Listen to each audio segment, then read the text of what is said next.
Welcome to our first North Africa Security Podcast. My name is Areski of MEA Risk LLC, and today is Saturday, 18th of February 2017. With me via Skype from North Africa is my colleague Hakim, who graciously agreed to help with this podcast. Hakim is our lead research person and tracking person for the Maghreb and the Sahel region, and thank you for being with us, Hakim. So the coverage this week will go over the past, roughly the past 7 days. We might go prior to that, but essentially we're looking at 7 days worth of events and activities on the security and the terror front in North Africa region. And that would be for the period ending February 17th, which is Friday. Just to give you a bird's eye view of what we've seen, for the region that encompasses Maghreb and Sahel, excluding Egypt, and including all sorts of incidents, there were 190 critical incidents recorded between the 11th and the 17th of February. As a comparison point, the prior week there were 160, and the equivalent week prior month, that is in January, there were also 160 incidents. All in all, we had the past week we had about 45 deaths, recorded deaths, identifiable deaths.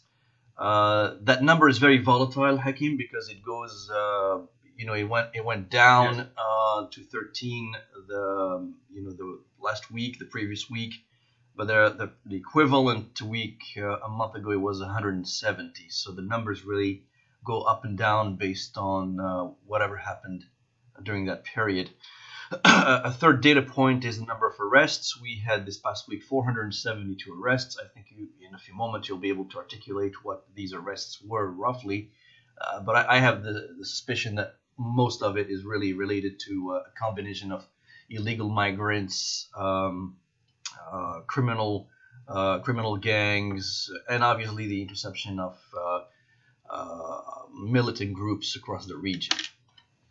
All right, Hakim, so I've alluded to the large but volatile numbers of arrests. Obviously, you look much deeper than I do on what's happening in the region. What has led to those 400 plus arrests recently, if you could articulate that. Thank you, Areski. So most of those arrests in the Maghreb are related to the unprecedented influx of sub-Saharan African migrants. Those basically who flock to Libya, where basically they can secure a trip to Southern Europe. Well, we've seen in the past few years that this has become one of the main issues raised by the European Union, and there have been efforts to stop this wave of immigration from Libya, but most of those efforts have been unfruitful. So hundreds of immigrants are being arrested in Libya. Same likewise in Algeria, where it is a different phenomenon because most of those sub-Saharan African immigrants seek to actually start a life in Algeria, and some of them also cross Algeria on their way to Libya. So most of them are being arrested in the south, in the deep south. So this is mostly a social issue, even though obviously absolutely yes, it intersects with security issues. Let's turn to Algeria very quickly. I've noticed a week where basically there hasn't been any terror activity per se, and it's a phenomenon that has been the case for several weeks now, and not several months. But there have been 2 or 3 types of incidents that I would love if you could very briefly touch upon. First of all, I think there's been some kind of surrender from a militant, an Islamist militant this week. How important is it, and if you could shed some lights? Yeah, so to your point, the terrorism activity in Algeria has been completely inexistent in several months. And I think that basically is the result of a massive crackdown on support networks, which would provide logistic support, supplies, weaponry to those insurgents. The monitoring of social media sites has played an important role in countering such networks. And one of those events has basically led to a series of events this week, and that is the surrender of the pro-Al Qaeda insurgent in Boumediene, in an area called Jamal, earlier this week. So this insurgent surrendered to the authorities. He was part of an Al Qaeda offshoot called Katibat al-Akram, and he basically, upon questioning him, the army found out that there was another group of insurgents from the same group from the same brigade in the province of Bouira. So this led to a large-scale sweeping operation and an ambush, and two ambushes that led to the killing of 14 insurgents. It is still an ongoing operation, so you may possibly notice in the next few days further operations that could lead to armed clashes. I know for a fact that the local population is very concerned about their safety. There's also the fact that those Islamic insurgents have been attacking civilians in the region to steal supplies and steal all sorts of items that would help them survive. Yeah, essentially. Just a quick note for the readers, just for reference point. The listeners. A reference point.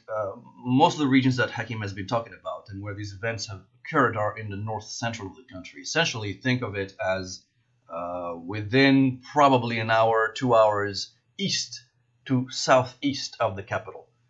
So we're not really talking about faraway places. Where I think you'll find faraway places involved in the counterinsurgency, including obviously the north, but also the southern parts, is really the issues of arms caches. And military has been discovering areas where weapons have been hidden, and that thing is this is happening, essentially every week. Hakim, can you articulate the latest findings? Yeah, so I think in the past week, there are 3 weapons caches containing military-grade weapons were found in Tamanrasset and Adalar. The two provinces are located in deep south, and those caches were found right at the Malian border. So that indicates that, number one, the weapons were most likely smuggled into Algeria from Libya, and number two, that the caches were set up by Al Qaeda militants in northern Mali. It is a well-known fact that Al Qaeda is massively present and active in northern Mali, and I think the purpose of those weapons caches is to basically hide weapons on the Algerian side of the region and prevent the French forces in the Sahel from ever discovering those weapons. Yeah. So I think that the discovery of those caches is a massive source of concern for the army, and you'll notice that in the near future there will be increased security operations in the regions to counter the influx of weapons from Libya and Mali that could be a massive hindrance to stability in Algeria. Yeah, speaking of that, you hinted on the security issues along the borders. Obviously, Algeria's borders with its neighbors are enormous in terms of length. Looks like the Algerian military seems to be at least contemplating an effort to build its own drones. Uh, can you shed some lights on that, and what's your thoughts about the the the validity of a product like this? I am aware that many countries, including the Algerian military in the past, have tried to build their own drones, but the quality hasn't always been on par with some of the best systems. But what's your thoughts, and what's the likelihood for this to really be efficient and secure? Yeah, absolutely. So the Algerian Air Force has, through its commander, Major General Hamadi, has announced that a team of engineers has built a prototype, a drone prototype that basically was tested successfully. And I think in the next few months, the army will be looking to building more drones to monitor especially the Libyan border area, which is basically the most militarized region in Algeria nowadays, in an effort to ease the burden of the military in that region. So yeah, I'm sure that it will take some time to achieve this, given the fact that Algeria has very limited experience in building drones. Although I suppose that it could make a big difference in security efforts and counterterrorism efforts. I think that maybe by 2018 or 2019, the Algerian authorities will be able to use, although maybe albeit a limited number of drones to secure the border. But I think that it is something that will happen in the future. Thank you, Hakim. Let's jump very quickly to Tunisia, and I am currently looking at the last week's map from Critical Incidents Tracker, our database, which looks at about seven incidents, mostly counterinsurgency. Really, I mean, Tunisia doesn't appear to be so different from Algeria in terms of the military effort being undertaken to deal with the counterinsurgency. But what I find pretty interesting, and this is an observation, not necessarily a question, that there hasn't been any cluster of activity along the Libya-Tunisia border, much more in the north and in the center, and then towards the Algeria border. I think perhaps the first question to you, Hakim, is when you talk about sort of the week's biggest event, perhaps in my mind is sort of the state of emergency that's been extended for 3 months. What's driving this? Is Tunisia still feeling insecure? Are there still a lot of things that need to be addressed going forward? So when it comes to counterinsurgency in Tunisia, I think you'll notice that most of the activity takes place at the Algerian border for one reason, and that is the very deep cooperation between the Algerian and Tunisian authorities. So there is an ongoing collaboration at the border, mostly intelligence-based, which allows the Tunisian authorities to act quickly and arrest a lot of supporters, insurgent supporters, carry out sweeping operations in case the Algerian authorities report some sort of insurgent movements toward Tunisia. And I think the state of emergency was extended because the Tunisian government, Tunisian authorities, still feel that the homegrown terrorism is still a palpable, tangible threat. So this concern materialized on the 17th after the army killed 2 insurgents in Kasserine. So that's a governorate that is located right at the Algerian border. Those insurgents were killed in a region called Jebel Samama. So that's also located at the near the Algerian border, and both insurgents were armed.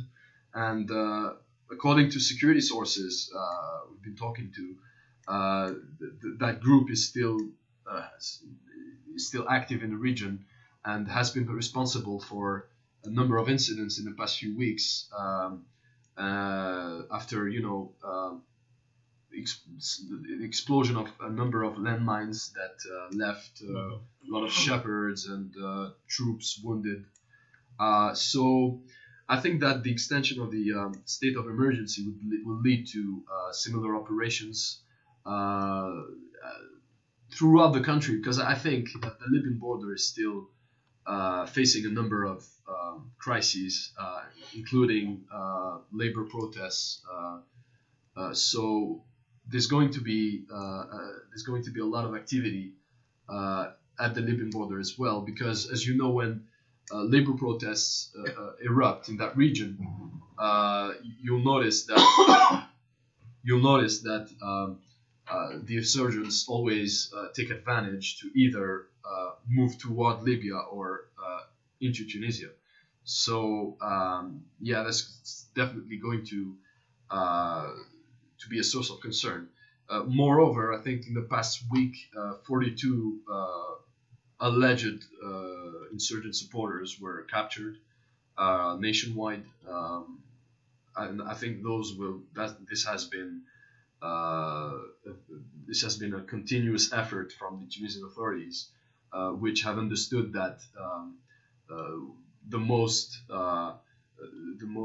effective way to counter terrorism in the region is to clamp down on those networks that are basically sustaining those Islamic State and Al Qaeda groups in the region, the whole region. So and talking about sort of clamping down on insurgents, I noticed also that to the west in Morocco, there is a similar sort of pattern of counterinsurgency, where basically the authorities, the police, the military, mostly the police, and have been on a campaign to arrest quite a bit of people. I see four people jailed on terrorism charges in various places.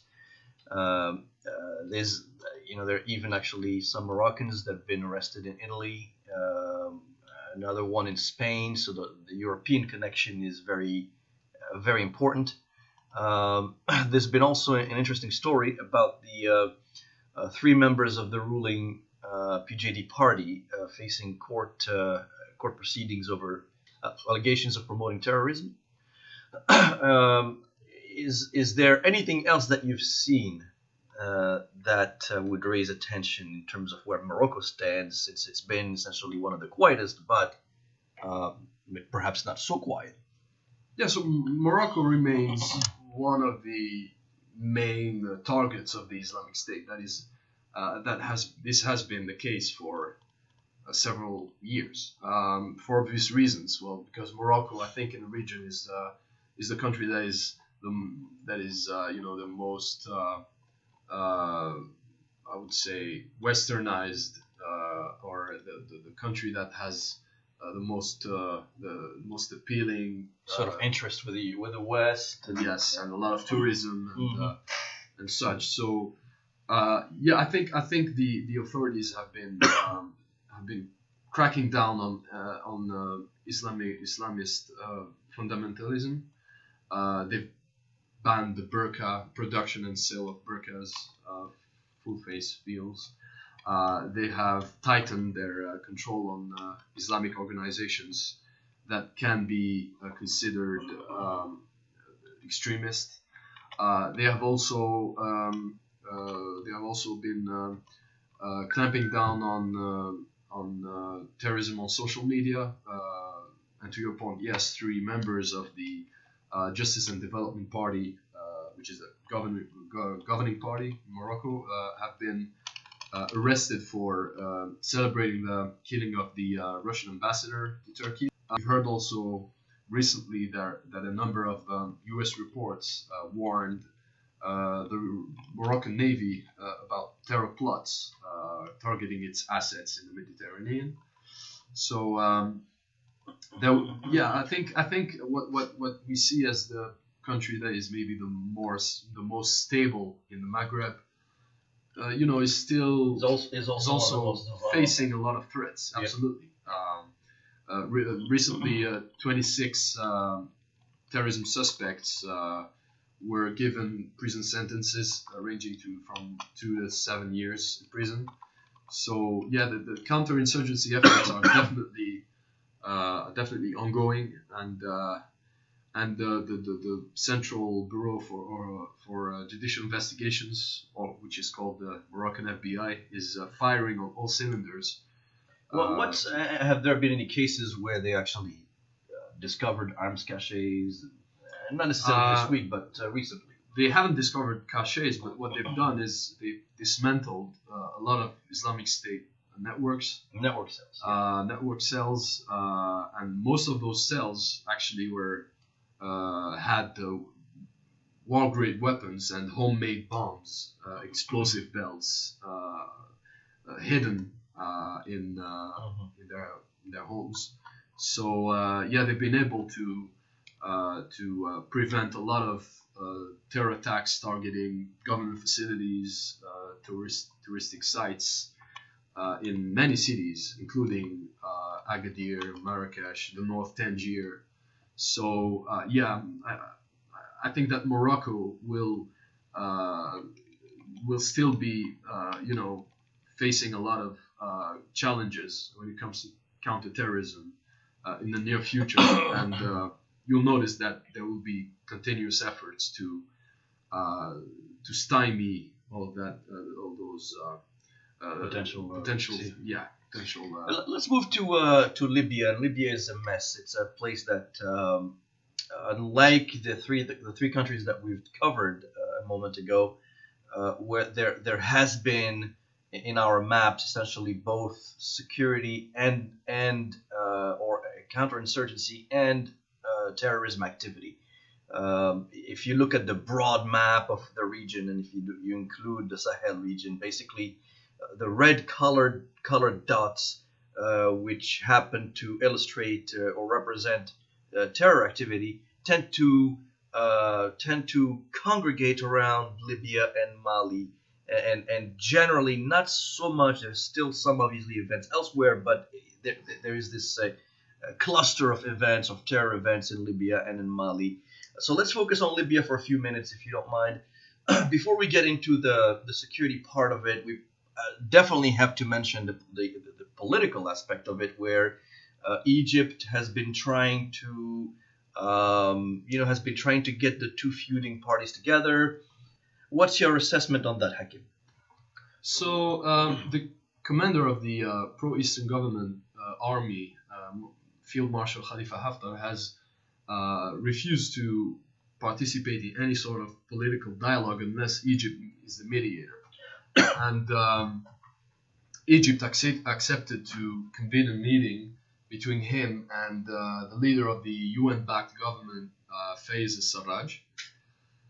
Both of them actually were in Egypt this week, but at the last minute, for some reason, Khalifa Haftar declined to meet with Fayez al-Sarraj. According to a parliamentarian from the Eastern government, he refused to meet him because he is an illegitimate figure, if you will. But then again, that's what Haftar has been saying about him and his government, about Fayez al-Sarraj and the UN-backed government since its formation. So that is definitely a source of political tension and a deep crisis in Libya, which is definitely going to affect the stability in the next few. So you don't see these efforts from Egypt as efforts that are going to work. I mean, you look at it from from a practical standpoint on the ground in Libya, and there's really no cooling of tension there. There's no cooling of tension, not at all on the ground. So this I think last week, a new militia has formed in Libya, in Tripoli. It's called the Libyan National Guard, and it is loyal to the Islamist-leaning government of Khalifa Houail, which is basically which used to be the main rival of the House of Representatives in Tobruk. So this has been condemned by many parties, many factions in Libya, as well as many countries in the West, including the United States. And this move has been seen as really as a massive disruption in the peace process, and it will definitely be a source of tension in the capital, because there are so many competing militias that have different alliances, and the recent events in Tripoli, spike in crime and kidnappings and political assassinations, point toward the fact that there is absolutely no easing of tension on the ground. Moreover, in Benghazi, there is still a lot of clashes in the district of Ganfouda, which is the main stronghold of Islamist militias and groups such as the Islamic State and Ansar al-Sharia and the militia called Defend Benghazi Brigades. So while most of the Islamist fighters fled Benghazi, there are some others that are occupying a few neighborhoods, and they've been planting bombs everywhere and causing civilian casualties. And in the city of Hun, in Jufra, that's south of Sirte, the Libyan National Army of Khalifa Haftar has targeted the Islamist militia Defend Benghazi Defense Brigades by bombing the Hun airbase, causing multiple casualties. And the thing about this airbase is that a militia loyal to the UN-backed government is also using it. So this might lead to an escalation and an all-out war between Haftar and the militias from Misrata, which are backed by the UN-backed government.